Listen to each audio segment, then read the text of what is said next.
যে কোনো জায়গায় যে কোনো পরিস্থিতিতে যে কাউকে যে কোনো প্রশ্ন করা যায়, এই বিষয়ে কিছু উদ্ধৃতি আপনি কি আমাদের দিতে পারেন? না, আমি আমি মুখস্থ উদ্ধৃতি দিতে পারবো না, কিন্তু আমার কাছে আমি আপনাকে মানে নিশ্চয়তা দিয়ে বলতেছি, আমি কোনো আপনাকে নিশ্চয়তা দিয়ে বলতেছি কোথাও। মাহবুব হোসেন ভাই, আমি উদ্ধৃতি মুখস্থ করে আসি না, আমি আপনাকে নিশ্চয়তা দিয়ে বলতেছি।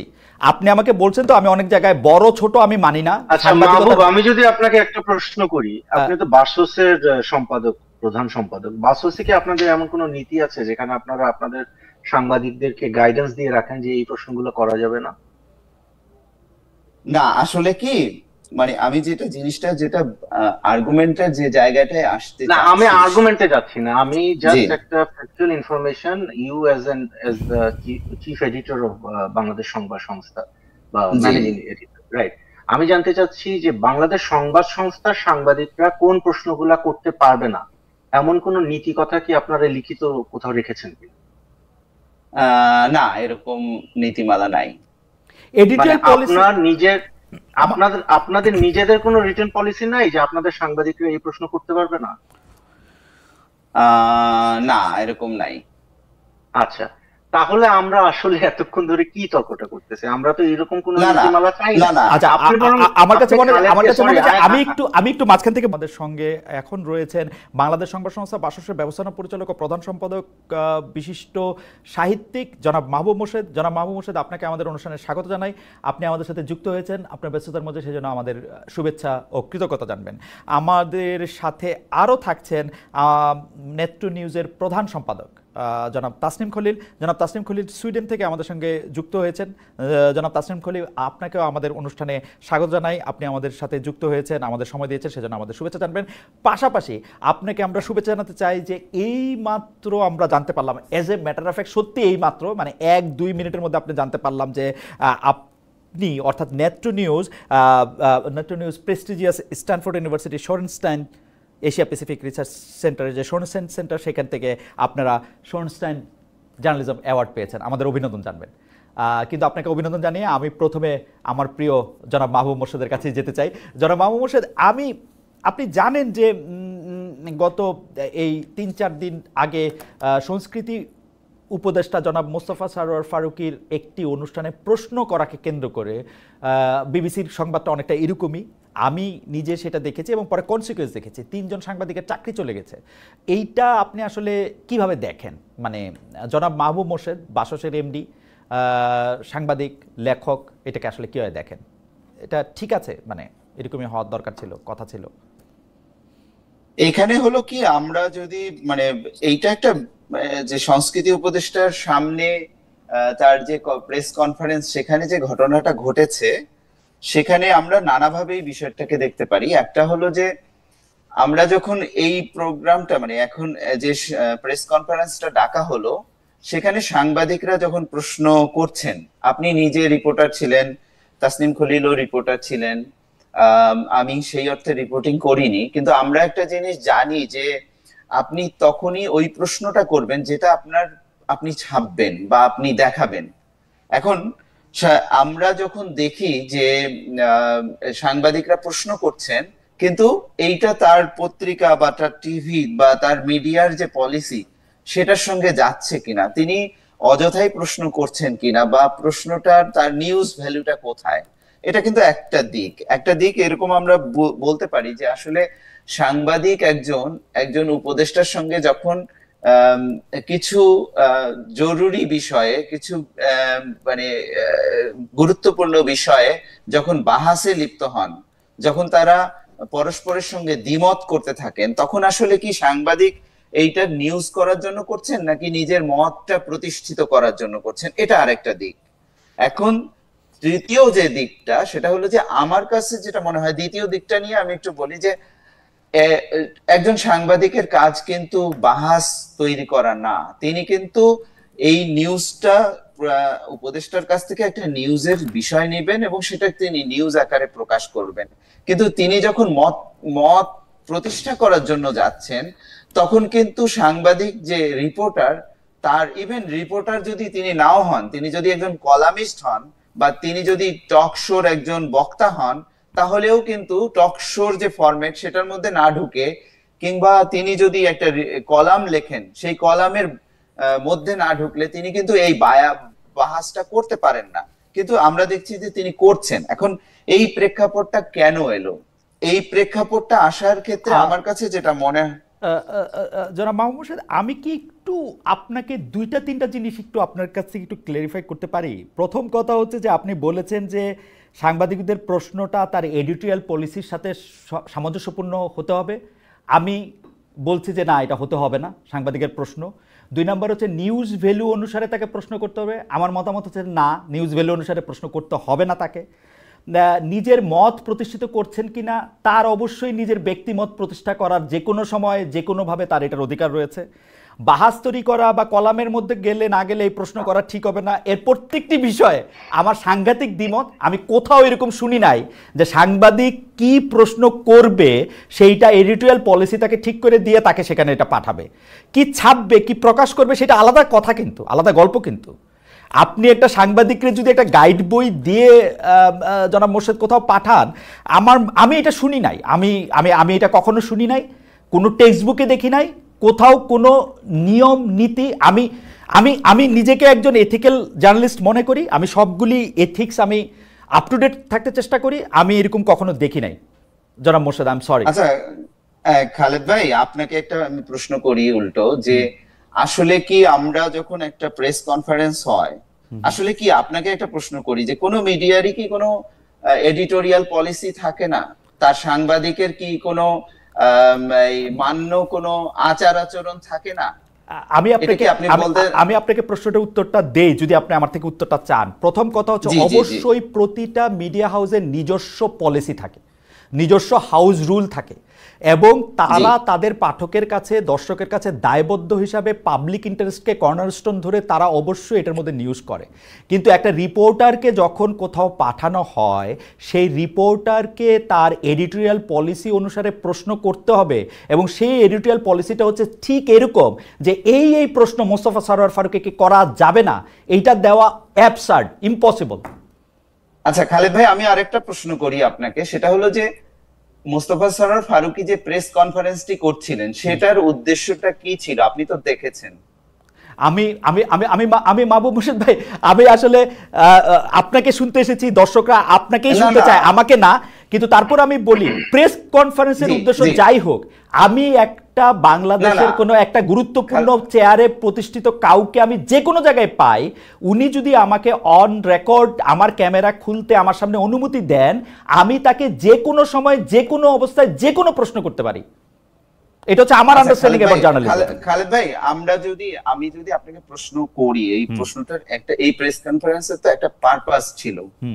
আপনি ধরেন আমাদের যেটা মানে একটা কাস্টম থাকে, যে আমি যে কারণে আপনার বাসায় রাতে গিয়েছি, আমাকে আপনি রাতের খাবার সেখানে খেতে ডেকেছেন, আমি কি আপনাকে ওখানে অন্য কিছু আরেকটা আপনার যেটা প্রসঙ্গ না, আপনার যেটা প্রস্তুতি নেই, সেরকম একটা দাবি করতে পারি? বা ধরেন আমি উদাহরণ দেই, ধরেন প্রফেসর ডক্টর মোহাম্মদ ইউনূস কাতার ঘুরে এসেছেন এবং তিনি সংবাদ সম্মেলনটা করছেন যে কাতারে তার সফর নিয়ে আমি অবশ্যই তারে প্রশ্ন করতে পারি, রোহিঙ্গাদের করিডোর কেন দিলেন?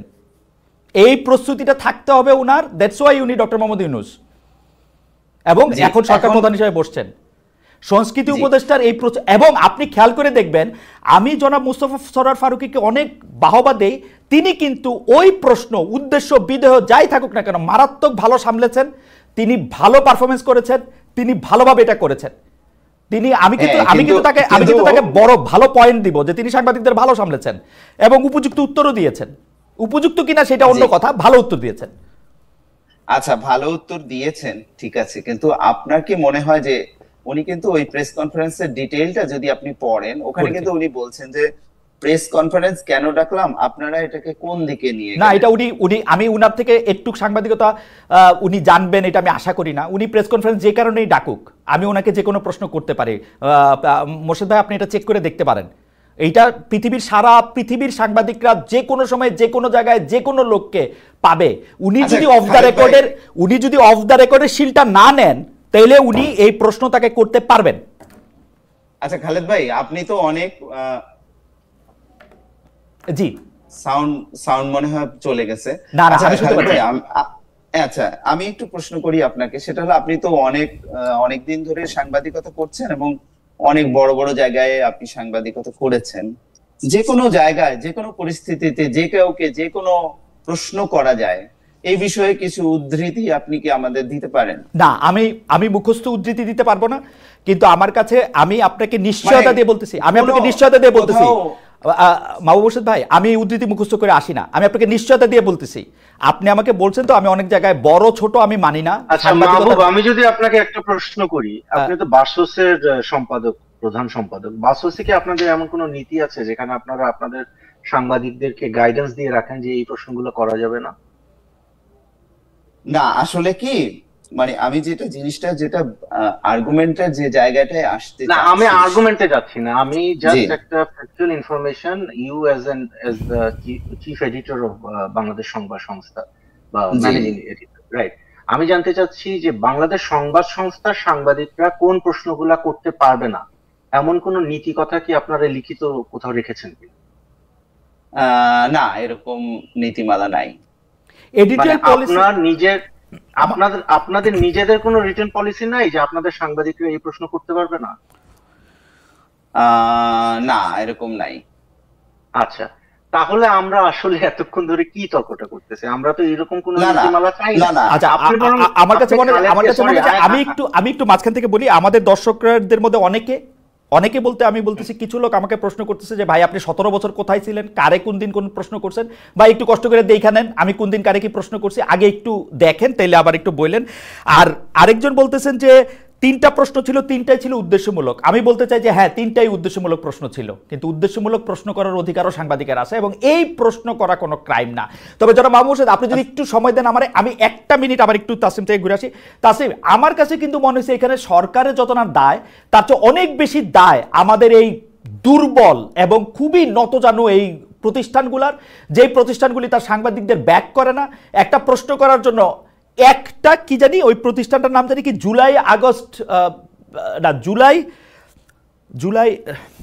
জুলাই রেভলিউশনারি, ওরকম একটা সংস্থা তাকে বলছে যে মার্চ করবে। ওর একটা লাইনে ও 3টা লোকের চাকরি খেয়ে ফেলছে, 3টা প্রতিষ্ঠান। এইটা নিয়ে যদি আপনি একটু দেখেন যে সারা দুনিয়াতে এরকম কখনো হয়, মানে একটা প্রশ্ন করে আসছে তারে ব্যাক না করে তারে স্যাক করে দেয়। আমি তো সরকারের দায়ের চেয়ে বেশি ওদের। না, আমি অবশ্যই আমি আপনাকে বলতে পারি যে আমার যে প্রতিষ্ঠান নেত্র নিউজ, সেখানে তো আমরা তো বরং যখন আমাদের সাংবাদিকরা রিপোর্টার, আমাদের এখন ঢাকাতে একটা ব্যুরো অফিস আছে, আমরা মাত্র শুরু করেছি।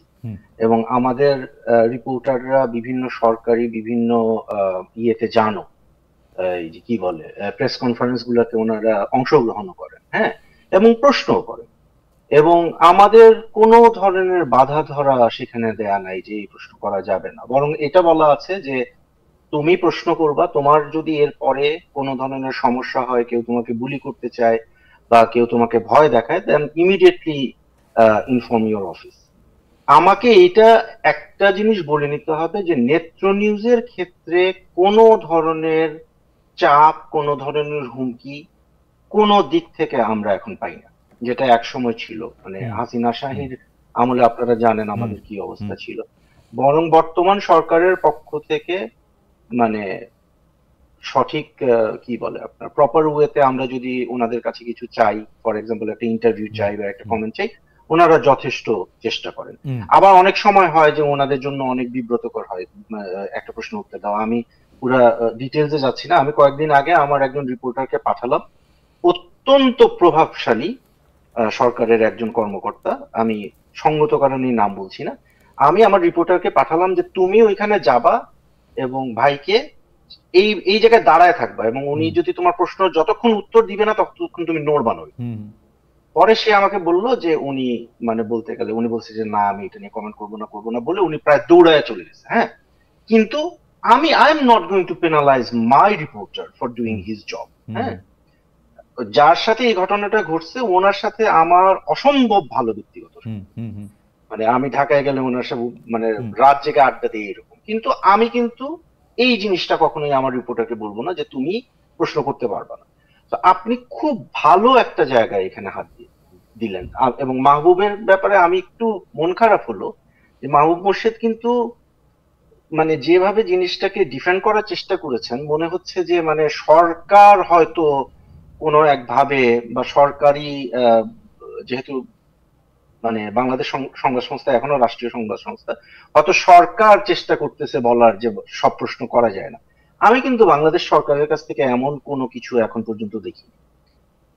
সমস্যা যেটা না না, তাসনিম আমি একটু ক্লিয়ার করি, এটা আসলে সরকার মানে সরকারের ভাষ্য না। আমি মাহবুব ভাই আপনি অনেক আমি খুব দুঃখিত, জি আপনি তাসনিম শেষ করুন। প্রধান সম্পাদক, আপনি বাসসের প্রধান সম্পাদক হিসাবে আপনি আরো দুইজন সাংবাদিকের সাথে বসে আপনি বলতেছেন যে প্রশ্ন করা যাবে না, এটা খুব দুঃখজনক। আমি আই রেজিস্টার মাই প্রোটেস্ট। না না, এটা আমি কথা শেষ করি।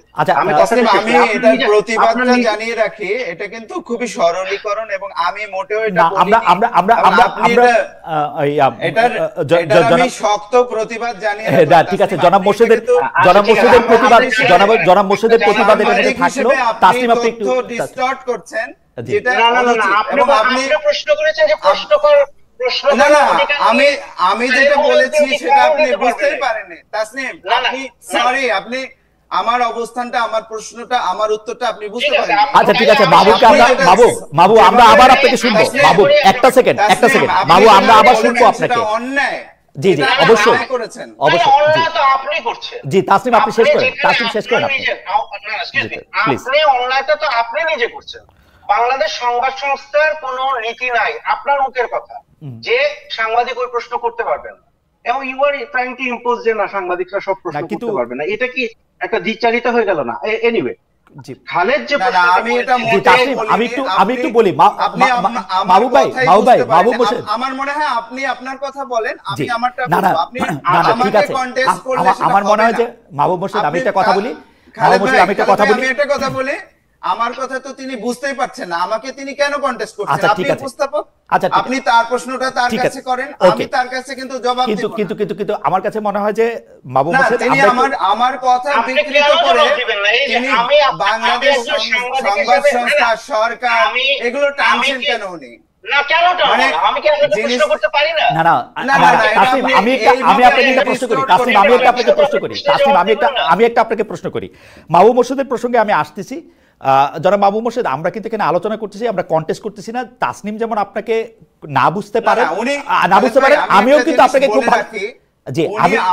আমার কথাকে উনি বাংলাদেশ সংবাদ সংস্থা, বাংলাদেশ সরকার এগুলোর সঙ্গে রিলেট যেভাবে করছেন, এটা খুবই অন্যায়। একজন সাংবাদিক হিসেবে উনি এটা করতে পারেন না। আমার কাছে মনে হয় যে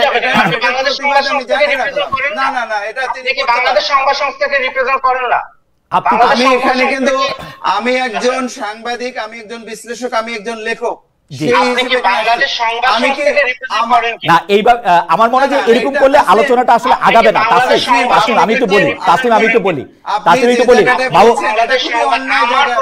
সবাই আমরা তিনজনই, তাসনিম আমি একটু বলি, মাহবুব মোর্শেদ এগুলি বলবেন। আপনি শুধু আমাকে এই জিনিসটার দিকে একটু মানে একটু যদি আপনি এটা করতেন। মাহবুব মোর্শেদের ব্যাপারটা হচ্ছে যে মাহবুব মোর্শেদ বাসসের প্রধান সম্পাদক হিসাবে মাহবুব মোর্শেদের একটা নিজস্ব অবস্থান থাকতে পারে। এখন ঘটনা হচ্ছে যে আপনি তাকে যতটুকু উদ্ধৃত করেছেন, আমি তাকে যতটুকু বুঝেছি, এই ব্যাপারটা যদি বোঝা ঠিক না হয় মাহবুব মোর্শেদ নিশ্চয়ই আমাদেরকে ক্লিয়ার করবেন পরে। কিন্তু তাছাড়া আমি প্রশ্নটাতে একটু ফিরে আসি যে তাছাড়া বাংলাদেশের সংবাদ মাধ্যমগুলি মানে গণমাধ্যমগুলি কেন এইরকমভাবে নত জানো? আমরা কিন্তু হাসিনার সময়, শেখ হাসিনা বলতে আবার ওনারা আমাকে অনুরোধ করছে, যাই হোক এই এক অদ্ভুত ব্যাপার, এই শেখ হাসিনার সময় আমরা এইটাই ফিল করতেছিলাম। তাসনিম আপনি যেরকম এটা খারাপভাবে ফিল করছেন, যেটা মাহবুব মোর্শেদ ফিল করছে, যেটা আমি ফিল করছি, যে আমরা আসলে কথা বলতে পারতেছি না, প্রশ্ন করতে পারতেছি না। এখন কেউ আমাদের দর্শকরা যে বলতেছেন যে তার প্রশ্ন করার উদ্দেশ্য খারাপ ছিল, তো হাসিনা তো পুরাটা সংবাদ মাধ্যমে গিলা খাইয়াও তার উদ্দেশ্যে সফল হতে পারে না। একটা দুইটা সাংবাদিককে প্রশ্ন করলে এই পুরাটা পুরাটা প্রতিষ্ঠান কেন কাইপা ওঠে? ওদের দুর্বলতাটা কোন জায়গায়, এটা যদি একটু বলতেন। যে মানে ওদেরকে কি সরকার ভয় দেখায়? না, প্রথম কথা হলো যে আমি মনে করি না যে বর্তমান সরকার থেকে এই ধরনের কোনো পদক্ষেপ নেওয়া হয় যে সাংবাদিকদেরকে ভয় দেখানো হবে। এটা সরকারের নীতি বলে আমার কাছে মনে হয় না। এবং আমি প্রথমে শুরুই করছি যে আমার নিজের প্রতিষ্ঠানে আমি কোনো ধরনের হুমকি, ভয়ভীতি, চাপ কোনো কিছু আমাকে ফেস করতে হয় নাই, আমার রিপোর্টারদেরকে ফেস করতে হয়। কিন্তু বর্তমানে আমি যেটা দেখতেছি, এবং even I mean if you go back to the press conference you are talking about, যে মানুষটাকে প্রশ্ন করা হলো, হ্যাঁ, যে মানুষটাকে প্রশ্ন করা হলো মানে ফারুকী সাহেবকে প্রশ্ন করা হলো। ইনফ্যাক্ট আমি যখন ঢাকায় ছিলাম, ফারুকী সাহেব নিজে আমাকে এবং আমার টিমকে গণভবন ঘুরিয়ে দেখিয়েছেন, এবং তার সাথে সাংবাদিকদের কি ধরনের সুসম্পর্ক এটা মোটামুটি মানে জানা কথা, রাইট? এবং তিনি কিন্তু অফেন্ডেডও হন নাই, তিনি কিন্তু বলেনও নাই যে আমাকে এই প্রশ্নটা করা যাবে, রাইট। জিনিসটা কি হয়েছে? জিনিসটা হয়েছে যে এখানে সরকারের বাইরে একটা মব ফর্ম করতেছে, এবং সেই মব বলতেছে যে এই 3 সাংবাদিক এরা দালাল টালাল এগুলা প্রশ্ন করতে পারবে না, বা whatever they come up with their own theories, এবং তারপরে সেটার প্রেক্ষিতে ওই সংবাদ সংস্থা যেটা আছে সেটা তাদের চাকরি নষ্ট করে ফেলতেছে। এখন আমরা যখন সংবাদ মাধ্যমের বা সাংবাদিকতার স্বাধীনতার কথা বলি, এটা কিন্তু আমাদেরকে মনে রাখতে হবে যে আমরা শুধুমাত্র এটা সরকারের এগেনস্টে এই রাইটটা দাবি করি না, আমরা প্রতিষ্ঠানের এগেনস্টে এই রাইটটা দাবি করি। মানে নেত্র নিউজের একজন সাংবাদিকের সাংবাদিকতা করার অধিকার সর্বপ্রথম আপহোল্ড করতে হবে নেত্র নিউজকে। এরপরে আমি সুইডিশ সরকারের কাছে যাই, বা এরপরে আমি বাংলাদেশ সরকারের কাছে যাই, সরকারের কাছে আমি যাব পরে, আগে আমি আমার নিজের প্রতিষ্ঠানের যে নীতিটা আছে সেটা আমাকে আগে ঠিক করতে হবে। তো এইখানে আপনি যদি দেখেন যে যাদেরকে চাকরিচ্যুত করা হয়েছে তাদের যে টার্মিনেশন লেটার গুলো এসেছে, একটা ইন্টারেস্টিং জিনিস খেয়াল করে দেখবেন, কোথাও কিন্তু বলা হয় নাই যে নীতিমালার অমুক ধারাটা আপনি ভঙ্গ করেছেন, দেখেছেন এটা? মানে নাই কিনা নাই। এবং বাংলাদেশে আমি যেটা শুনছি, এবং মাহবুব ভাইকে কিন্তু আমি এই প্রশ্নটা এই কারণে করছিলাম, ওনাকে খোঁচানোর জন্য না, বা উনি খুব রেগে গেছে যে আমি ওনার সাথে কন্টেস্ট করে অন্যায় করে ফেলছি, it shows A sort of intolerance.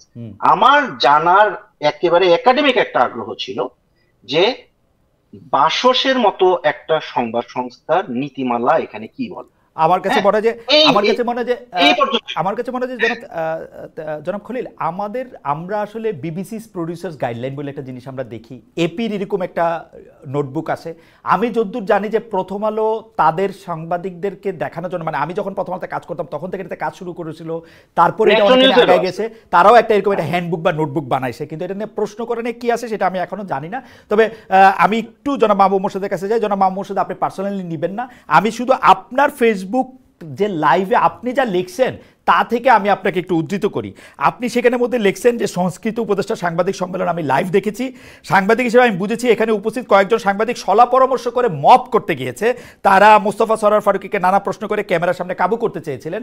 আমি শুধু এই কথাটা বলতে চাই যে আপনার কাছে কি মনে হয় যে তারা মপ করতে সেখানে গিয়েছিলেন, মানে আপনি যা লিখেছেন সেইটা আপনি মনে করেন কিনা? আরেকটা ফেসবুক ইয়েতে বলেছেন যে আপনি আরেকটা ফেসবুক পোস্টে বলেছেন ওই ঘটনার পরপরই যে শেখ হাসিনার মাফিয়াতন্ত্রের তল্পিবাহক ও সক্রিয় সহযোগী সাংবাদিকরা মুখ খুলতে শুরু করেছেন। এটার মাফ করবেন, এটা আর বিস্ময়কর সংবাদ নয়। আমার কথা হচ্ছে, আমি আপনার এই 3 লাইনের সাথে ওই 3 লাইনের সাথে একমত পোষণ করেও আমি বলতে চাই, যদি করেও তাতে কি অসুবিধা? শেখ হাসিনা তার পুরো মিডিয়া ইন্ডাস্ট্রিজে গিলা খায়া পকেটে রাইখাও কিন্তু এইটা মুখ বন্ধ করতে পারে না। আমরা এটা প্রতিবাদ করছি। 3 জন সাংবাদিক যদি মনে করে যে তারা শেখ হাসিনার সমর্থক বা তারা এটা করতে পারবে, লেট ইট বি। জনগণ কোনটা বাইছা নেয় কোনটা বাইছা নেয় না সেটা তো আমরা তাদের দেখতে দিতে পারতে হবে। এটার মধ্যে মানে আপনার অবস্থানটা আমরা একটু শুনতে চাই, জানতে চাই, এবং দর্শকদের একটু বলে দিতে চাই যারা মাহবুব মোর্শেদকে চেনেন জানেন, তারা জানেন আমরাও মনে করি। তাসনিম কি মনে করেন আমি জানি না, আমি মনে করি না যে বাসসের এমডি মাহবুব মোর্শেদের একমাত্র পরিচয়। আমি মনে করি মাহবুব মোর্শেদ একজন অধিকারের চ্যাম্পিয়ন, মাহবুব মোর্শেদ একজন মানুষের কথা বলার, মানুষের অধিকারের কথা তিনি বলে আসছেন গত অনেক বছর ধরে, এবং এর জন্য তাকে অনেক হেনস্থাও হইতে হয়েছে। আমি যদি বলি যে 2-1 বার তাকে পেশাগত জায়গা ছেড়ে যেতে হয়েছে এই কারণেও। সেই জায়গা থেকে আমাদের একটা প্রশ্ন, যারা মাহবুব মোর্শেদ প্রশ্ন করলে কি অসুবিধা? আমরা তাদের চিনলাম। আচ্ছা খালেদ ভাই, আপনাকে অনেক ধন্যবাদ। এখানে আমি তাসনিমের ক্ষেত্রে যেটা বলেছি, তাসনিমের সঙ্গে যেটা আমি দ্বিমত পোষণ করেছি, সেই জায়গাটা হলো যে আমি মানে তাসনিম কোন জায়গায় আসছেন যে আমি বাংলাদেশ সংবাদ সংস্থার প্রধান সম্পাদক এবং এমডি, সেই জায়গাটা ধরে এবং সরকারের অবস্থান কি না, এটা আমি মনে করি যে জিনিসটা হলো কি, আপনি যখন একজন বক্তাকে এই জায়গায় নিয়ে আসবেন তখন কিন্তু এটা তার একটা সীমাবদ্ধ অবস্থান তৈরি করে। আমি এখানে আর একজন ফ্রি জার্নালিস্ট না বা ফ্রি একজন সাহিত্যিক বা বিশ্লেষক কিন্তু আর থাকতে পারি না। তাসনিম বলছেন যে সরকারের অবস্থানটা তিনি আগেই জানেন, আমি যা বলছি সেটা সেটা কি সরকারের অবস্থান কি না। মানে তিনি আমাকে কিন্তু জিনিসটা যেটা করছেন, উনি একটা অবৈধ প্রশ্ন এখানে উত্থাপন করছেন যে আমি এখানে তাহলে একটা নির্ধারণ করে দিতে হবে আপনাকে, আমি এখানে মাহবুব মোর্শেদ হিসেবে কথা বলছি নাকি বাসসের এমডি হিসেবে কথা বলছি না সরকারের একজন প্রতিনিধি হিসেবে কথা বলছি। আমি একটু মাঝখান থেকে বলি, আমি একটু মাঝখান থেকে বলি, মাহবুব মোর্শেদ ভাই আপনি চাইলেও এখন আর শুধু মাহবুব মোর্শেদ হিসেবে কথা বলতে পারবেন না, আপনি বাসসের এমডি, আপনাকে থাকতেই হবে। অবশ্যই আপনি আমাকে ওই অবস্থানে ঠেলে দিতে পারেন, জি, কিন্তু আমি যখন আমার ব্যক্তিগত মতামত দিচ্ছি বা বিশ্লেষণ করছি, আমি কিন্তু আমি কোনো মতামত দেইনি, আমি পাল্টা প্রশ্ন করেছি আপনাকে কয়েকটা, আমি কিন্তু নিজের মতামত এই আগের সেশনে দেইনি। কিন্তু তাসলিম অবৈধভাবে আমাকে টেনেছেন ওইদিকে, তিনি সরকারের অবস্থান জানেন, জেনে আমাকে কিন্তু ওই অবস্থানটা উনি কনফার্ম করতে বলছেন যে সরকার তো প্রশ্ন করার ক্ষেত্রে বাধা দিচ্ছে না, আপনি কেন প্রশ্ন করাকে প্রশ্ন করছেন। মানে তাসনিম কিন্তু এখানে একটা অবৈধ একটা প্রশ্ন এই বিষয়টাকে অ্যানালজি টানতে চেষ্টা করেছেন, যেটার তীব্র প্রতিবাদ আমি জানিয়ে রাখলাম। দ্বিতীয় যে প্রশ্নটা সেটা হলো যে আপনি যে আমার 2 স্ট্যাটাসের উদ্ধৃতি দিয়েছেন, এখন আপনি প্রশ্ন করতে পারেন বা তাসনিম প্রশ্ন করতে পারে এটা কি সরকারের অবস্থান? না, এটা সরকারের অবস্থান না। আমি ব্যক্তিগত আমার যে ফেসবুকে সেখানে আমি মত প্রকাশ করেছি, কিন্তু আমি এটা ডেলিভারেটলি মনে করি যে শেখ হাসিনা বাংলাদেশে যে মিডিয়া ব্যবস্থা গড়ে তুলেছিল, যে ফ্যাসিস্ট রেজিম যে মিডিয়া ব্যবস্থার সমর্থনে কায়েম করেছিল, সেই মিডিয়া ব্যবস্থা এখনো অব্যাহত আছে এবং তারা এই ফ্যাসিস্ট রেজিমের পক্ষেই সম্মতি উৎপাদন করে চলেছে এবং তার পক্ষেই নিউজ এবং মতামত উৎপাদন করে চলেছে এবং এইটার কোনো পরিবর্তন। আমি একটা কথা বলি, আপনি কিন্তু বিষয়টাকে অনেক বড় একটা মাঠে নিয়ে চলে গেছেন, কিন্তু আমার তারপরেও প্রশ্ন, যদি তাও হয় যে ফেসিস্ট একটা সম্মতি উৎপাদন করতে তারা চাইতেছেন, এটা আপনি বাধা দিয়ে ঠেকাবেন? মানে আপনি আইন করবেন যে না এটা করা যাবে না? খালেদ ভাই, বড় মাঠে নিয়ে যাওয়া কি মানা আছে? না, মানা নাই। আমি প্রশংসা করেই বললাম মানা নাই। আমি বলতেছি যে আপনি এটা কি ঠেকাবেন আইন করে? জিনিসটাকে খালেদ ভাই, আপনি জিনিসটাকে ছোট মাঠে রাখতে চাইছেন। না, আমি রাখতে চাইছি না, আমি বলতেছি আপনি নিয়ে গেছেন। তাহলে আমি বড় মাঠে গেলে আপনার অসুবিধা? আমি তো অসুবিধার কথা বলি নাই রে ভাই, আমি আপনাকে বলছি যে আপনি বড় মাঠে নিয়ে গেছেন, এখন আপনি জবাব দেন যে আপনি এটা আইন করে নিষিদ্ধ করতে চান কিনা, যে না ফেসিবাদের পক্ষে শেখ হাসিনার পক্ষে যায় এরকম কোন প্রশ্ন কোনো সাংবাদিকরা করতে পারবে না, এটা কি আপনি আইন চান? দেখেন খালেদ ভাই, এখানে কিন্তু অসংখ্য মানুষ শহীদ হয়েছেন, অসংখ্য মানুষ আহত হয়েছেন এবং সেই জিনিসটা আমি স্পেসিফিক আপনার প্রশ্নের উত্তর আমি দেব। অসংখ্য মানুষ শহীদ হয়েছেন, অসংখ্য মানুষ আহত হয়েছেন। এখানে একটা 15.5 বছরের একটা রেজিম অতিক্রম করে আমরা এসেছি এবং আমাদের কিন্তু কথা বলার কোনো স্বাধীনতা ছিল না, আমাদের মানবাধিকার ছিল না। আপনারা সবাই এটার ভিকটিম, অনেকেই ভিকটিম, আপনাদের বাইরেও অনেকে ভিকটিম। আপনি এখন কি 5 আগস্টের পরে এখনো বিচার প্রক্রিয়াটা শেষ হলো না, আপনি আওয়ামী লীগের ব্যাপারে কোনো সিদ্ধান্ত গ্রহণ করতে পারলেন না।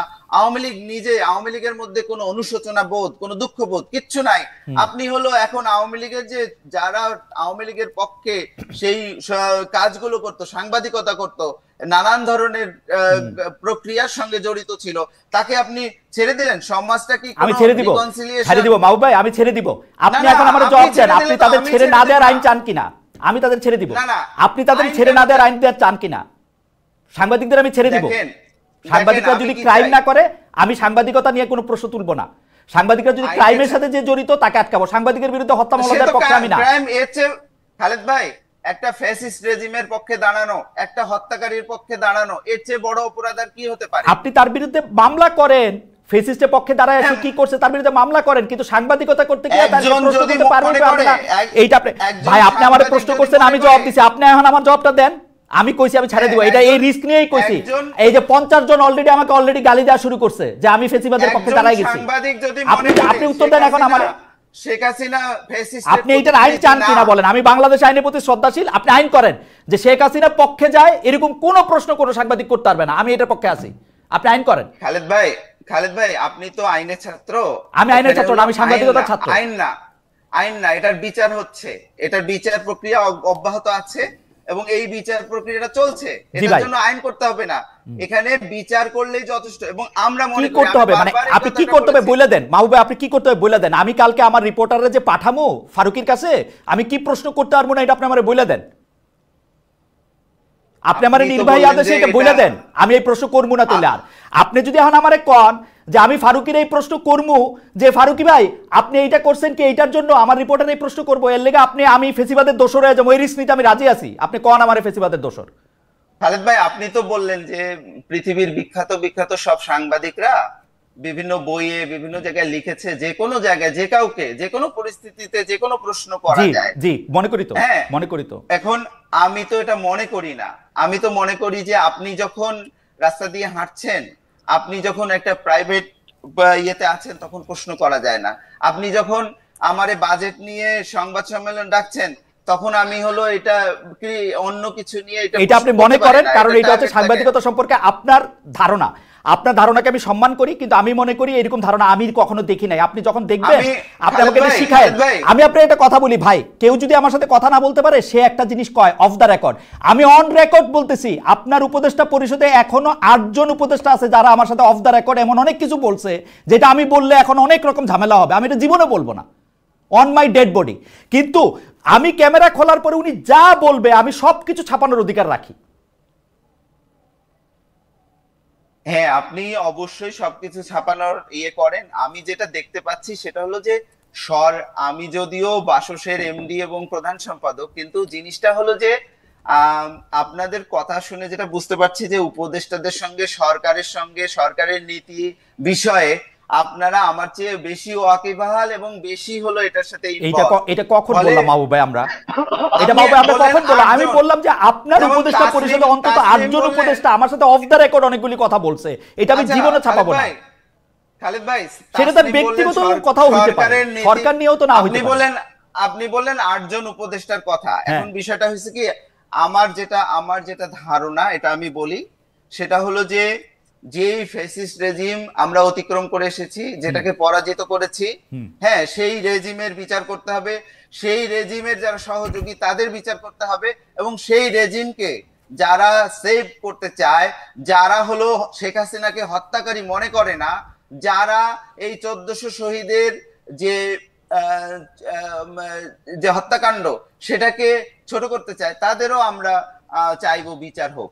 এটা আমার একজন, আমি সাংবাদিক হিসেবে বলেন, লেখক হিসেবে বলেন, অ্যাক্টিভিস্ট হিসেবে বলেন, এটা আমার অবস্থা। আচ্ছা আমি বলি মাহবুব ভাই সিরিয়াসলি, আপনাকে ওই সাংবাদিক যখন ওকে প্রশ্ন করছে যে আমি কি জানি 1400 আপনি কেন এরকম করে বলতেছেন বিচার হওয়ার আগে, আমি প্রশ্নটাকে ভালো প্রশ্ন মনে করি না, আবারও বলি একটু টিকা দিয়া।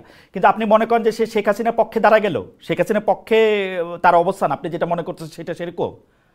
আপনি বিডি নিউজে ডিটেইল আছে, বিবিসি তে আমি ডিটেইল তো আছে, ডিটেইল পড়ছি ভাই। আমরা এরকম হ্যাঁ, আপনি অনেক পড়েন। প্রশ্ন মাহবুব ভাই, আমি আপনাকে বলি, আমি এরকম অনেক প্রশ্ন করি যেটার উত্তরটা আমার মনে ডিফারেন্ট। আমার এটা কাজ রে ভাই। আপনি একটা যে কোনো জায়গায় প্রশ্ন করলেই এই প্রশ্নের পক্ষে সে দাঁড়ায় গেলে এটা মনে করা এক ধরনের জুজুর ভয় দেখা। না না খালেদ ভাই, আপনি জিনিসটা হয়েছে কি, আপনি হয়তো বাংলাদেশের সংবাদ মাধ্যম বিষয়ে আমার চেয়ে অনেক বেশি জানেন, এবং আপনি ভালো করেই জানেন যে বাংলাদেশের সংবাদ মাধ্যমগুলোতে শীর্ষ 1-2টা পদে কিছু পরিবর্তন হয়েছে, খুবই না পুরা পুরা সামান্য শীর্ষ পদে পরিবর্তন হয়েছে। একটা শীর্ষ পদেও একটা সাবেক লোক আর নাই, যে আছে সে পুতুল, যে দুই একটা জায়গা আছে সে পুতুল। সবগুলি আচ্ছা, পদেই এখন আওয়ামী লীগের যারা চর্বচস্য লজ্জ পেয়েও পাওয়া ছিল তাদের কেউ নাই এখন, সত্যি নাই, আমি দায়িত্ব নিয়ে করছি, কেউ নাই। আমি কাউকে পুতুল বলায় খুবই সমর্থন করি না, কিন্তু আমি একটা কথা বলি যে যে ব্যবস্থাটা ছিল, যেভাবে এই সিনিয়র লেভেল মিড লেভেল এর সাংবাদিকরা যেভাবে আওয়ামী লীগের তোষামোদ করতেন, সেই তোষামোদি ব্যবস্থা টিকে আছে, কাউকেই কোনো প্রশ্নের সম্মুখীন হয়নি। এমনকি যখন শেখ হাসিনা গণহত্যা চালাচ্ছিল, তখন যারা গণভবনে উপস্থিত হয়ে সেই গণহত্যায় সমর্থন দিয়েছে, তাদের কাউকেও কোনো আইনগত বা সামাজিকভাবে কোনো প্রশ্নের সম্মুখীন হতে হয়নি। আমার কাছে মনে হয় যে এটা একটা বড় কাজ। মাহবুব ভাই, আপনি এটা কি বললেন? ওদের মধ্যে থেকে 2 জন তো জেলে এখনো, শাকিল রূপা, তাই তারপরে হচ্ছে মোজাম্মেল বাবু জেলে, মোজাম্মেল বাবু জেলে, নঈম নিজাম পলাতক, ফরিদা আক্তার পলাতক, কই আছে আমরা জানি না। আপনি গাজী টিভিতে কে আছে, ওই টিভিতে কে আছে, পত্রিকায় কে আছে, আমরা তো কাউরে দেখি না। এখন প্রথম আলো ডেইলি স্টারের সম্পাদক যে যার জায়গা মতো আছে, এছাড়া সমকালে এখন কে আছে? সমকালের আগের সম্পাদক কি এখন আছে? যুগান্তরে আছে আগের সম্পাদক? আমার দেশে আছে? আপনি কোন উদাহরণ দিতেছেন আমি বুঝতেছি না মাহবুব মোর্শেদ ভাই। আমি জাস্ট আপনি একটু আমি একটু আপনার কাছে একটু অন্য জায়গায় যাই। আমার কাছে মনে হয় যে আপনি তাসনিম খলিলের কথা একটু রাইগা আছেন, আপনি একটু রাগটা সামলান। আমারে মানুষ প্রশ্ন করতেছে, এটা অ্যানালজি টেনেছেন তিনি, সরকারের অবস্থানটা ব্যক্ত করে আমাকে হলো সরকারের কারণ আপনি পক্ষে না না এটা তিনি অবৈধ, এটা তিনি করতে পারেন না। আচ্ছা এটা আপনি আচ্ছা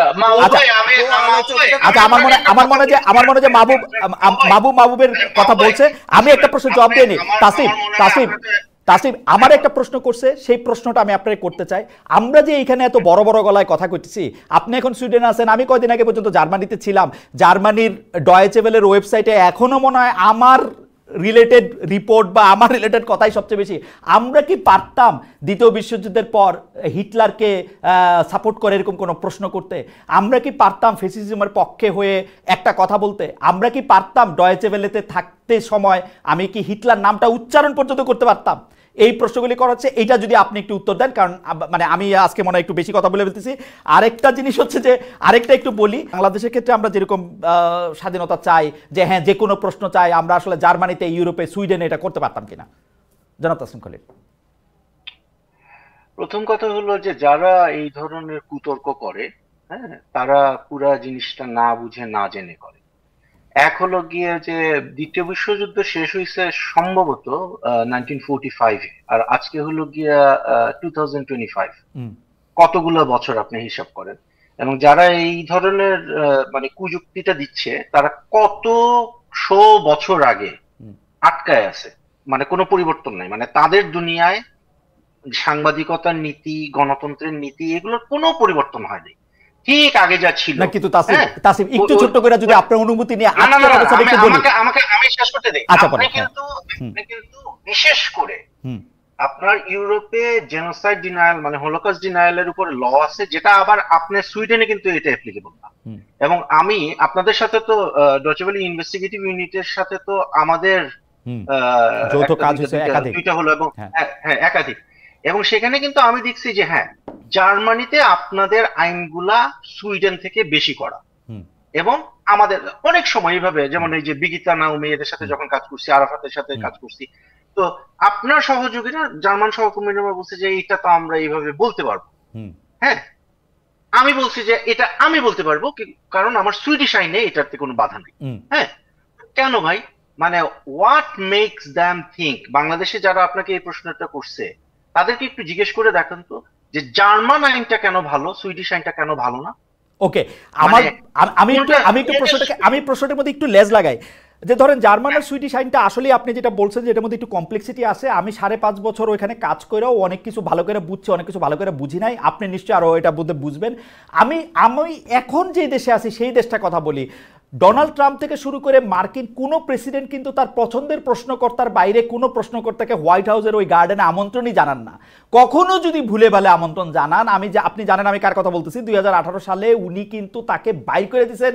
সিএনএন তার পাশে দাঁড়াইছে, অনেক কষ্ট করে তার প্রশ্ন করার অধিকার তার ফেরত আনতে হয়েছে। তো এটা তো মোরলেস তাই চলে। বাংলাদেশেই বা কেন চলবে না? মোস্তফা সরোয়ার ফারুকী কেন, মোস্তফা সরোয়ার ফারুকী ভালো মানুষ সহ্য করছেন, কিন্তু মাহবুব মোর্শেদ কেন সহ্য করবেন? মানে উনি এই প্রশ্ন কেন তার সহ্য করতে হবে, যেখানে রক্তের দাগ এখনো শুকায় নাই? না না, সেটা তো অবশ্যই, কিন্তু আরেকটা জিনিস তো দেখতে হবে যে মাহবুব মোর্শেদরা বলেন বা মুস্তফা সরোয়ার ফারুকী বলেন, তারা তো বর্তমানে শাসকের আসনে আছেন। এবং উইথ অল ডিউ রেসপেক্ট, মানে মাহবুব মোর্শেদ কোনো একটা কারণে আমার উপর হঠাৎ করে খেপে গেছেন, যাই হোক, অবৈধ কোনো একটা কাজ করছি সেই কারণে। কিন্তু ঘটনা হলো গিয়ে যে আমি তো ওনার যে commitment towards democracy in Bangladesh, এটাকে তো আমি কোনোভাবেই অস্বীকার করতে পারবো না। আমি যখন নির্বাসনে, তখন এই মাহবুব মোর্শেদরা ঢাকা শহরে দাঁড়াইছে রাস্তায়, এটা তো আমরা অস্বীকার করতে পারবো না। But at the same time Mahbub মোর্শেদদেরকেও বুঝতে হবে যে যখন তারা শাসকের আসনে বসবেন, তখন কিন্তু তাদেরকে প্রশ্নগুলো ফেস করতে হবে এবং মাথা ঠান্ডা রেখে সেই প্রশ্নগুলোর উত্তর তাদেরকে দিতে হবে, যেটা ফারুকী সাহেব কিন্তু খুবই চমৎকার ভাবে করছেন। এখন মাহমুদ মোর্শেদরা একটা কথা মাহমুদ মোর্শেদ বারে বারে বলছেন, এটা এখন আমি ধরে নিচ্ছি উনি একজন সাহিত্যিক এবং ব্যক্তি হিসেবে বলছেন, সেটা হলো যে ফেসিবাদের পতন হয়েছে এবং এর পরে মানে পোস্ট ফ্যাসিজম হোয়াটএভার, আমি ওই আলোচনায় যাচ্ছি না। হ্যাঁ, আমি জানতে চাই যে শেখ হাসিনা শাহীর পতনের পরে বাংলাদেশে যে ব্যবস্থাটা আমি আপনি খালেদ মাহবুব মোর্শেদ তাসলিম খলিল আমরা যারা প্রতিষ্ঠা করতে চাই, হোয়াট ইজ ইট, কি চাই আমরা? আমরা কি গণতন্ত্র চাই? আমরা কি নতুন কোন ধরনের আই ডোন্ট নো বাকশাল টাইপের কোনো কিছু চাই? তাসলিম, আমি মানুষের সাথে কথা কয়ে যেটা বুঝছি, এইটা আপনি আমার একটু বুঝান তো। আসলে আমরা এখন গণতন্ত্র চাই, কিন্তু যারা 15 বছর ধরে গণতন্ত্রের প্রতিটা প্রতিষ্ঠানকে গলা টিপা হত্যা করছে বলে আমরা দাবি করি, তাদেরকে আমরা আবার একটা প্ল্যাটফর্ম দিব কিনা গণতন্ত্র প্রতিষ্ঠান নামে, এই প্রশ্নটা অনেকে আমারে করে। আমারে এটা বলে যে ভাই আপনি কেন, আপনি কাউকে ডিপ্ল্যাটফর্ম করতে হলে আপনি কোন নাগরিককে আপনি ডিপ্ল্যাটফর্ম করতে পারবেন না। আপনি ডিপ্ল্যাটফর্ম করতে পারবেন, আপনি রেস্ট্রিক্ট করতে পারবেন ক্রিমিনালকে, তাকে আপনি জেল দিতে পারবেন, তাকে আপনি নিষিদ্ধ করতে পারবেন, তারে আপনি বাংলাদেশের আইন সম্ভবত আপনি ফাঁসিও দিতে পারবেন, কিন্তু কোন নাগরিককে তার সিভিল রাইটস আপনি হরণ করতে পারবেন না। এখন সে একজন মানুষ আওয়ামী লীগ করে, সে কোনো খুন করে নাই, সে কোনো চুরি করে নাই, সে যা ছিল তার কাছে মনে হয় যে শেখ মুজিবুর তাসিফ আপনি খুবই গুরুত্বপূর্ণ একটা জায়গায় আছেন, আপনি শেষ করলে আমি এই ব্যাপারে একটু মাহবুব মোর্শেদের মানে প্রশ্ন না আমি বলতে চাই, একটা লোক আওয়ামী লীগের সমর্থক আছে না বাংলাদেশে, আমরা তো ওই যে আমরা এগুলো নিয়ে হাসাহাসি করতাম, ওই এক লোক সে জীবনে স্যান্ডেল পরে নাই কারণ শেখ মুজিব এই মাটিতে ঘুমায় আছে, তো তখন সবাই বলতো যে এই লোক বাথরুম করে কোথায়। I mean I am being very like maybe non veg here. হ্যাঁ, কিন্তু ঘটনা হলো আপনি ওই লোককে কোন ধারায় আটকাবেন যে না সে আওয়ামী লীগের সমর্থক, তারা এখন জেলে পাঠিয়ে দিবেন আপনি? এই বাংলাদেশ আপনি চাইছি, এই বাংলাদেশ তো আপনি চাইনি কেন? এর আগে আমরা দেখি নাই মানে জামাত শিবিরের কথা বলে একটার পর একটা এক্সট্রাজুডিশিয়াল এক্সিকিউশন করা হয়েছে, জামাত শিবিরের নেতাদের ছেলেদেরকে আপনার বছরের পর মীর আহমেদ বিন কাসেমের ছেলে 8 বছর সে র্যাবের TFI 1 এ ছিল, কিসের নামে? যে ওরা একটা ক্রিমিনাল। আমার কথা হলো আপনি যদি কাউকে ক্রিমিনালাইজ করতে হয় আপনি আইনের মাধ্যমে করবেন। আপনার একটা কথায় আমার আপত্তি আছে, আপনি বলছেন যে ওইটাকে প্রশ্ন করারে অবৈধ করে দেন, আমি আইন বানায় অবৈধ করে দেন, আমি সেই আইনের বিরুদ্ধে দাঁড়াবো, ঠিক আছে? কারণ আমার গণতান্ত্রিক পদ্ধতি হলো আপনি গণতান্ত্রিক আইনের মাধ্যমে আপনি মানুষকে কার্টেল করতে পারেন। এখানে বাংলাদেশে আমরা তাইলে চাচ্ছিটা কি? আমরা আরেকটা শেখ হাসিনারে বসাবো এখানে, আরেকটা শেখ হাসিনা বানাবো? তাসনিম, আমরা একটু খুব দ্রুত প্রশ্নগুলির মধ্যে আসি। যারা মাহমুদ মোর্শেদ, আপনি যদি এটা অ্যাড্রেস করেন যে আমরা আসলে কারো সিভিল রাইট হরণ করতে পারি কিনা, যে প্রশ্নটি তাসনিম তুললেন এখন। না, আমরা অবশ্যই কারো সিভিল রাইট হরণ করতে পারি না। যারা সাংবাদিকতা করছে তাদের রাইট হরণ করতে পারি না। যারা কোনো একটা মতাদর্শ ধারণ করার জন্য তার রাইট হরণ করতে পারি না। কেউ যদি আওয়ামী লীগ করে এবং সে যদি নিরপরাধ হয় তার রাইটও হরণ করতে পারি না। কিন্তু যে হত্যাকারী, যারা এই যে জুলাই আগস্ট মাসে এতগুলো হত্যাকাণ্ড ঘটিয়েছে, যারা এর আগে অসংখ্য গুম খুন এইগুলো ঘটিয়েছে, তাদের বিচার হতে হবে, শাস্তি হতে হবে এবং তাদের সহযোগীদের বিচার হতে হবে এবং যারা তাদের পক্ষে দীর্ঘ 15.5 বছর ধরে সম্মতি উৎপাদন করেছে, তাদের পক্ষে ন্যারেটিভ তৈরি করেছে, তাদের বিচার হতে হবে। মাহবুব মোর্শেদ, আমার একটা এক সেকেন্ড জনাব খলিল, এক সেকেন্ড আমি ভুলে যাব একটা সেকেন্ড। জনাব মাহবুব মোর্শেদ, আপনি কি মনে করেন যে 3 সাংবাদিক চাকরিচ্যুত হয়েছেন তারা গত ফ্যাসিস্ট সরকারের সময় সম্মতি উৎপাদকদের মধ্যে কেউ ছিলেন? মানে ওনাদের প্রশ্ন ফলো করলেই আপনি বুঝতে পারবেন যে তারা শেখ হাসিনাকে 1 নাম্বার হলো হত্যাকারী মনে করছে। ওকে, আপনি মনে করতেছেন তারা ওই বিগত রেজিমের সম্মতি উৎপাদকদের মধ্যে ছিলেন? না, বিগত রেজিমে ওই প্রেস কনফারেন্স আপনি অ্যানালাইজ করেন, তারা মনে করছেন শেখ হাসিনা তারা প্রশ্ন করছেন, মনে করছেন না, কিন্তু তারা প্রশ্ন করছেন। দুই জিনিস। প্রশ্ন কিন্তু তারা মতামত দিচ্ছেন, যে তারা আর্গুমেন্ট করছেন, তারা বিতর্ক করছেন। ওকে, আমার মনে হয় এবার খলিল বলেন। জি, খলিল বলেন। আমার প্রশ্নটা আবু মোর্শেদ, আমি যতদূর জানি আপনি গণতন্ত্রে বিশ্বাসী একজন মানুষ, আইনের শাসনে বিশ্বাসী একজন। যখন শেখ হাসিনাকে কোনো দিন কালে, মানে কোনো কালে যদি শেখ হাসিনাকে বাংলাদেশের কোনো একটা আদালতে হাজির করা হয় এবং সেখানে তাকে ডিফেন্ড করে, তার তো এজ এ একিউজড, তার তো ডিফেন্স পাওয়ার অধিকার আছে। আমি মনে করি যে আপনারা এখনো এটা অস্বীকার করবেন না। তখন যদি তার উকিলরা বলে যে উনি একটাও খুন করে নাই, বাংলাদেশে 1400টা লোক মারা যায় নাই, তাইলে কি আপনারা ওই আইনজীবীর অধিকারটাও হরণ করবেন? জনাব মাহবুব মোর্শেদ, দেখেন দেখেন উকিলের পেশা একটা, সাংবাদিকতার পেশা একটা।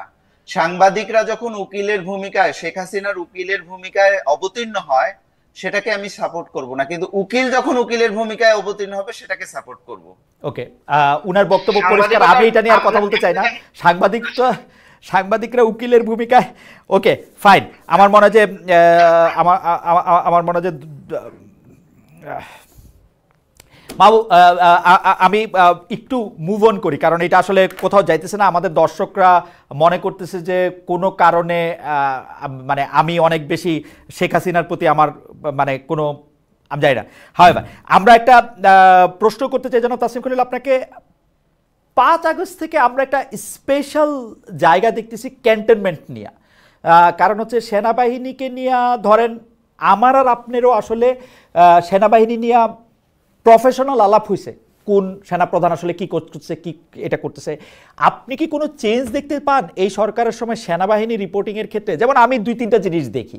যেমন মনে করেন, আমি দেখি এই সরকারের আমলে নিযুক্ত একজন সাংবাদিক কাজ করতেছে কিনা, বা একটা পুলিশ ওসি ইন্সপেক্টর কোথাও কাজ করছে কিনা, সেইটা নিয়ে খুঁজে বাইর করে একটা প্রশ্ন তোলা হয়। কিন্তু স্বয়ং সেনাপ্রধানই শেখ হাসিনার নিযুক্ত একজন, তো ওইটা নিয়ে খুব বেশি প্রশ্ন তোলা হয় না।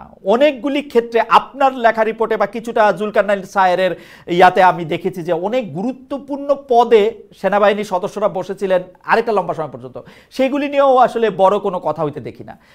আমরা একটা বড় আফসোসের জায়গা ছিল যে আর্মিকে আমরা অনেক বেশি জবাবদিহি করতে পারি না, যদিও চাই, যখন আর্মি আবার রাজনীতিতে করতে চায়। এইটা কি একটু ইমপ্রুভ হয়েছে? আপনি কিভাবে দেখেন ব্যাপারটা আসলে? এটা তো একদিনে ইমপ্রুভ হবে না, এটা আস্তে আস্তে ইমপ্রুভ হবে। আমার কাছে মনে হয় যে এখন যে ঘটনাগুলো ঘটতেছে সেগুলো কিন্তু আমরা মানে হঠাৎ করে পরিবর্তন করে ফেলবো, এটা মনে হয় যে খুব একটা স্মার্ট হবে না চিন্তা করাটা। আবার এই যে ফ্রাস্ট্রেশনটা মানুষের মধ্যে, যে পরিবর্তনটা হলো কই, এটাও কিন্তু খুবই হেলদি। মানে আপনার মধ্যে যে প্রশ্নটা আসে না, বা একটা ফ্রাস্ট্রেশন আসে না যে আচ্ছা আসলে কি যথেষ্ট করতে পারলাম কিনা, এই যে স্পৃহাটা মানে এখন আছে, সেটা খুবই হেলদি আমি মনে করি। কিন্তু আমি বলবো যে আমাদের আরেকটু ধৈর্য ধরতে হবে, কারণ আমরা করতেছি তো। আমি একটা সময় তো ছিল যে বাংলাদেশের ডিজিএফআই এই অক্ষরগুলো, শব্দটা বলা যাইতো না পত্রিকায়। হ্যাঁ, এখন আমরা কি করতেছি, এখন আমরা পত্রিকায় দেখি যে ডিজিএফআই এর গোপন বন্দিশালায় ইউনূস সাহেব গেছে, সাথে আমাদেরকে নিয়ে গেছিল, এবং ওইখানে আমরা এই যে আয়নাঘর যেটা, হ্যাঁ জেআইসি যেটা ছিল, সেখানে আমরা গেছি, ডিজিএফ এর নাম নিয়ে মানুষ কথা বলতেছে, ফেসবুকে গালি দিয়ে একেবারে মানে ভরায় ফেলতেছে আর্মি। হ্যাঁ, এবং আমি নিজে, আমাকে ধরেন আমার সম্ভবত নেত্র নিউজের একটা সাম্প্রতিক একটা রিপোর্ট, কিছু মানুষের মনে হয়েছে যে এটা আর্মির পক্ষে গেছে। হ্যাঁ, এবং এরপরে শুরু করছে যে আমিও এখন আর্মির দালাল, হ্যাঁ, বা আমিও এখন ডিজিএফআই এর মানে অফ অল পিপল। সো বা এটা আস্তে আস্তে হচ্ছে, আমি এটাকে খুবই পজিটিভলি দেখি। বাট এখানে আমাদেরকে একটা জায়গায় খুব শক্ত থাকতে হবে, সেটা হলো যে যারা সম্পাদক আছেন এবং মালিক পক্ষ আছেন, তারা যেন তাদের সাংবাদিকদের যে অধিকার, প্রশ্ন করার, অনুসন্ধান করার অধিকার, এটা যেন তারা নিজে হরণ না করে। রাইট। জনাব মাহবুব মোর্শেদ, আমরা গত 15 বছরে স্পেশালি শেখ হাসিনার সময়টাতে পুরোটা সময় মানে এখন আমরা কইলে তো কারে কারে কওয়া হয়, আমার কথাই কন, আমি বাসসকে নিয়ে অনেক হাসাহাসি করছি।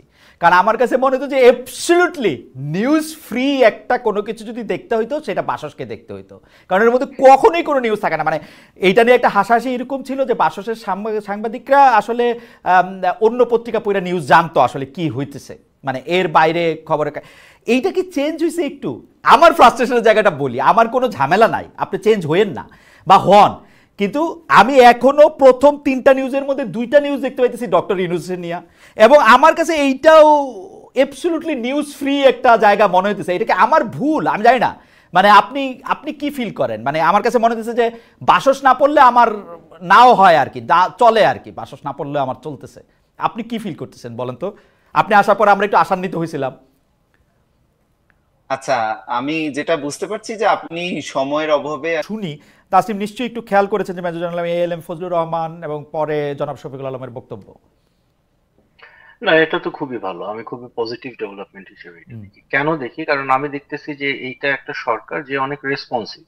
হ্যাঁ, এখন আমার একটা সমস্যা হয়েছে, আমি কিন্তু যে বর্তমানে যে প্রেসিং যেটা আছে আমার ওরা খুব পছন্দের, এবং আমি I have a confession to make. আমার নিজের নিউজ রুমে লোকজন আমাকে এটা নিয়ে রীতিমতো আমার স্টাফরা বুলি করে যে হ্যাঁ তাসনিম ভাই তো শফিক ভাইয়ের ফ্যান। হ্যাঁ, সো কিন্তু আমি খুব অবজেক্টিভলিও যদি বলি, আমি মনে করি it's a very professional news room. ছোটখাটো ভুল সবারই থাকে, তো কি বলে প্রেস উইং। সো আমার ওদের রেসপন্সিভনেসটা খুবই ভালো লাগে। মানে এইখানে বিডিআর বিদ্রোহ নিয়ে যে কমিশনটা হয়েছে সেটার যে প্রধান, উনি কিন্তু সরকারকে রিপ্রেজেন্ট করে না। মানে আইন টাইন দেখলে আপনি দেখতে পারবেন যে এটা একটা ইন্ডিপেন্ডেন্ট জুডিশিয়াল বডির মতো করা হয়েছে, যে আইনের আন্ডারে। কিন্তু এইখানে কিন্তু একটা গুরুতর মিস ইন্টারপ্রিটেশনের সুযোগ রয়ে যায়। কারণ ওই জেনারেল সাহেব যেটা বলতেছে সেটা কিন্তু জাতিসংঘ সনদের, আমরা যেহেতু ইউনাইটেড নেশনস এর মেম্বার স্টেট, মানে গুরুতর লঙ্ঘন এটা। হ্যাঁ, পিসফুল সেটেলমেন্ট অফ ডিসপিউটস এটাকে ধরা হয় ইন্টারন্যাশনাল লয়ের মানে বেসিক 1-2টা থাম রুলের একটা। উনি কিন্তু ওইটার বিরুদ্ধে গিয়ে কথা বলতেছে এবং বাংলাদেশ সরকারকে, বাংলাদেশ স্টেটকে এখানে ইমপ্লিকেট করতেছে। এইটা বিভিন্ন ভাবে মিস ইন্টারপ্রিটেড হতে পারে এবং বাংলাদেশের বিরুদ্ধে ব্যবহার করা হতে পারে। হ্যাঁ, আমি কোনো নীতি কথায় যাচ্ছি না এখানে, আমি বলতেছি যে এই স্টেটমেন্টটার প্রোপাগান্ডা ভ্যালুটা কোন দিকে, এটা বাংলাদেশের সরকারের অ্যাডভার্সারিরা কিভাবে ব্যবহার করতে পারে। তো সেই ক্ষেত্রে শফিকুল আলম যখন মানে খুব কুইকলি এটাকে ডিজাউন করে স্টেটমেন্টটা দিছে, আমি মনে করি যে এই রেসপন্সিভনেসটা আমাদেরকে মানে এপ্রিশিয়েট করতে হবে। Thank you. আমরা একটু জনাব মাহবুব মোর্শেদ আপনার মতামত এই প্রসঙ্গে শুনবো, যে বিডিআর কমিশনের প্রধান একটা বক্তব্য দিয়েছেন, তারপর আবার এটা জনাব শফিকুল আলমকে, এইটা বাসসের পক্ষ থেকে আপনারা এটা কাভার করেছেন কিনা এই ব্যাপারটা নিয়ে, যেহেতু আপনি কি বলে জানি অ্যাক্সেস করতে পারেন সে ব্যাপারে আসলে আমরা সরাসরিভাবে এই ফেসবুকে স্ট্যাটাসটা ছাড়া জনাব শফিকুল আলম বা জনাব ফজলুর রহমানের সাথে কথা বলেছেন এরকম কাউকে দেখি নাই। আপনি এটা আর দেখেছেন কিনা বা কাউকে অ্যাসাইন করেছেন কিনা, যে এটা একটু জানার জন্য যে কেন জনাব ফজলুর রহমান এরকম বললেন, শফিকুল আলম কেউ আবার এত দ্রুত এটাকে কেন আবার? এই বিষয়ে আমি বলতে চাই যে এই বিষয়গুলোতে সিকিউরিটি, ন্যাশনাল সিকিউরিটি, এসব বিষয়ে তাসনিম খলিল বিশেষজ্ঞ পর্যায়ের একজন সাংবাদিক, ফলে তিনি যে রেফারেন্স দিয়ে যেভাবে এটা বিশ্লেষণ করেছেন সেটার সাথে আমি সম্পূর্ণ একমত। এবং আমি মনে করি যে এগুলো আমরা ধরতে পারি যে যে কেউ যে তার সোশ্যাল হ্যান্ডেলে যে কোনো মতামত প্রকাশ করতে পারেন, কিন্তু আসলে এগুলো তো তার মতামত হিসেবে থাকে না, এগুলো ভূ রাজনীতির একটা বিষয় হয়ে দাঁড়ায়। ফলে যেটা হয় কি, যে এগুলো মিস ইন্টারপ্রেট করা এবং নানাভাবে এগুলো কিন্তু ওই ভারতীয় মিডিয়া বলেন বা অন্যান্য মিডিয়ায় বলেন এগুলো উপস্থাপিত হওয়ার সুযোগ থাকে। তো এইটা যে প্রেস সচিব দ্রুত এটা ক্লারিফিকেশন দিয়েছেন, এটা খুব ভালো হয়েছে। কারণ আমরা দেখছি যে শুধু উনি তো লিখিতভাবে দিচ্ছেন, যেটা বলে নাই সেটা নিয়েও ইন্ডিয়ান মিডিয়া যেভাবে প্রোপাগান্ডা তৈরি করে, সেগুলো ফেস করতে করতে কিন্তু আমাদের দেখা যায় যে প্রেস উইং কে অনেক ব্যস্ত থাকতে হয়। সেই জায়গায় আমি মনে করি যে তাসনিম খলিল যেটা বলেছেন আমি সম্পূর্ণ একমত তার সঙ্গে। আচ্ছা, আমি আপনাকে এবার যেটি প্রশ্ন করতেছি সেটি আমার শেষ প্রশ্ন। জনাব মাহবুব মোর্শেদ, আপনার প্রশ্নের মতামত শুনে আমি তাসনিম খলিলের কাছে এই একই বিষয়ে আপনার মতামত জানতে চাইবো।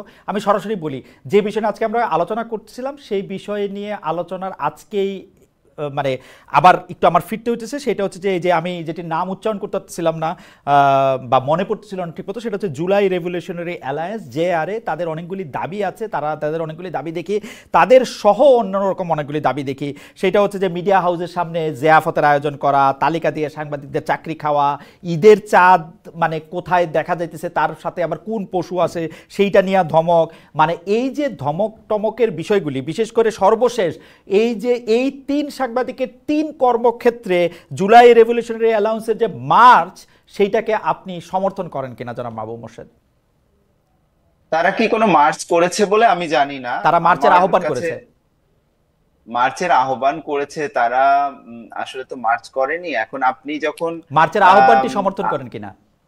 আপনি যখন আপনার একজন সাংবাদিককে আপনি প্রোটেকশন দেবেন না, যেটা তাসনিম খলিল খুব রাইটলি বলেছেন, যে প্রত্যেকটা হাউজের কিন্তু তার সাংবাদিককে প্রোটেকশন দিতে হবে, তার চাকরির নিশ্চয়তা দিতে হবে। কিন্তু আমাদের এখানে কি হয়, আমরা যে বিষয়গুলো নিয়ে আলোচনা করিনি, আমাদের যেখানে সাংবাদিকদের চাকরি খাওয়াটাই হলো আমাদের মিডিয়া হাউসগুলোর একটা এক ধরনের প্রবণতা, এক ধরনের নেশা, তাদের হবির মতো। ফলে এই জিনিসটা তারা ছুতা পেলেই চাকরি খায়। এটা জুলাই মার্চ বা অন্যান্য যাই হোক, তারা কিন্তু সুযোগ পেলেই চাকরি খায়। জনাব মাহমুদ মোর্শেদ, আমাদের একদম সময় নেই, আপনি মার্চটি সমর্থন করেন কিনা? ধরেন চাকরি না খেলে মার্চটা করা দরকার ছিল কিনা? আমি ঠিক জানি না কারা এটা করেছে। আমি জুলাই রেভলিউশনারি অ্যালায়েন্স, এই JRA। সংগঠন সম্পর্কে শুনিনি, বা তারা এরকম করেছে এটাও শুনিনি। তো ওকে, আমার কাছে মনে হয় যে হাউসগুলো এটা একটা খুবই নিজেদের একটা দুর্বলতা প্রকাশ করেছে এবং রাইট এটা অন্যায় করেছে। রাইট, কিন্তু মার্চটা সমর্থন করেন কিনা বা এই প্রতিবাদটা সমর্থন করেন কিনা? আচ্ছা, ওদের দাবিগুলো পড়ে নিশ্চয়ই আমি ফোনে আপনাকে জানিয়ে দেবো যে সমর্থন করি কিনা। জনাব মাহমুদ মোর্শেদ, আপনাকে ধন্যবাদ। জনাব তাসনিম খলিল, আমরা একদম শেষ মিনিটে আপনি যদি বলেন যে আপনি এই ধরনের দাবিগুলিকে আপনি সমর্থন করেন কিনা বা আপনি গুরুত্ব দেওয়ার দরকার মনে করেন কিনা, বা উল্টাভাবে যদি আমি প্রশ্ন করি, যদি আপনি সমর্থন না করেন, যদি এগুলি আইনানুগ না হয়, তো সরকারের উচিত সেগুলি প্রতিহত করা কিনা? আমি জুলাই গণ অভ্যুত্থানের যে স্পিরিট, সেই স্পিরিটের সাথে যায়, অর্থাৎ গণতান্ত্রিক একটা বাংলাদেশ, আইনের শাসন প্রতিষ্ঠার একটা বাংলাদেশ এবং মানবাধিকার প্রতিষ্ঠার একটা বাংলাদেশ, জুলুমের বিরুদ্ধে একটা বাংলাদেশ যদি হয়, আমি অবশ্যই সেটা সমর্থন করি। এর বাইরে যদি আবার নতুন কোনো জুলুমবাজ মবের যদি সৃষ্টি হয়, আমি সেটা অবশ্যই সমর্থন করি। আপনাকে অনেক ধন্যবাদ জনাব তাসনিম খলিল, অনেক ধন্যবাদ জনাব মাহবুব মোর্শেদ। আমরা বহুদিন পরে 3 জন একসাথে কিছু কথা বলতে পারলাম। কিছু বাদানুবাদ তাসনিম আর মাহবুবের মধ্যে হয়েছে, আমার মধ্যে হয় নাই। আপনারা নিশ্চয়ই পরে একসাথে চা কফি খাবেন, 2 জন 2 গলাতে থাকলেও আমার সুযোগ হলে আমি তো অবশ্যই সেটা করব। আমরা একসাথে একটা গণতান্ত্রিক সব মানুষের অধিকার সম্পন্ন একটি বাংলাদেশ চাই। সেই চাওয়ার থেকেই আপনাদের দুজনকে অনেক ধন্যবাদ দিয়ে এবং দর্শক আপনাদের অনেক অনেক শুভেচ্ছা জানিয়ে আজকে এখানেই শেষ করছি। অনেক অনেক ধন্যবাদ আপনাদের।